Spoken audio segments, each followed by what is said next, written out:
পানি কষ্ট, এত কষ্ট, কাপড় তুলিয়ে হাঁটা লাগে। ক্যানেল তো পরিষ্কার করে, ভাটির দিকে ক্যানেল পরিষ্কার করে না। ভোকেশনাল মোড় থাকিয়া একদম কাউয়া দেওয়া পর্যন্ত ক্যানেল জাম। এই ক্যানেল জাম যদি থাকে ভাটির মধ্যে, তাহলে পানি নিষ্কাশন কেমন করে হবে? ডিসি করতে অটোমেটিকলি চলে যাবে।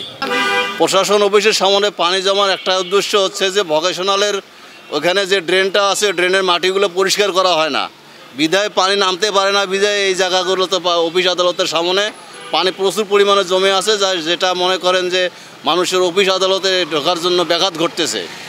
এখন ওই ড্রেনটা সংস্কার করলে এই পানিগুলো আল্লাহর রহমতে নেমে যাবে তাড়াতাড়ি। জনগণের যাতায়াতের যে সমস্যাটা দেখা দিয়েছে এখানে, এর কারণে অফিস আদালত এবং স্কুলগামী ছাত্রদের খুবই সমস্যার সম্মুখীন হয়েছে। ওয়ালটন আবারও মিলিনিয়ার অফারে ওয়ালটন ফ্রিজ কিনে আপনিও হয়ে যেতে পারেন মিলিয়নিয়ার। এটা ড্রেনটা দেখা গেছে যে চৈত্র মাস থেকে এই ড্রেনটা পরিষ্কারে যথাযথ একটা সময় থাকে, কিন্তু কর্তৃপক্ষ যথাযথ সময়ে এই ড্রেনগুলো পরিষ্কার না করায় যখন বন্যার সিজন আসে তখন পরিষ্কারের নাম করে কিছু পথ রাস্তাঘাটের কিছু ময়লা জমা এক জায়গায় জমা করে রাখে। যে পরিমাণ বৃষ্টি হয়েছে, এই পরিমাণ বৃষ্টিতে এই জলাবদ্ধতার কোনো কারণ আমরা খুঁজে পাই না।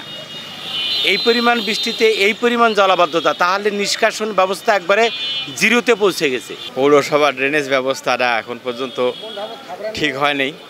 ড্রেনের উপরে এই অতিরিক্ত দোকানঘর নির্মাণ করছে, যে কারণে ড্রেনগুলো হয়তো পৌরসভা কর্তৃপক্ষ ঠিকমতো পরিষ্কার করতে পারে না, যে কারণে জলাবদ্ধতা, অল্প বৃষ্টি হলে জলাবদ্ধতার সৃষ্টি হয়।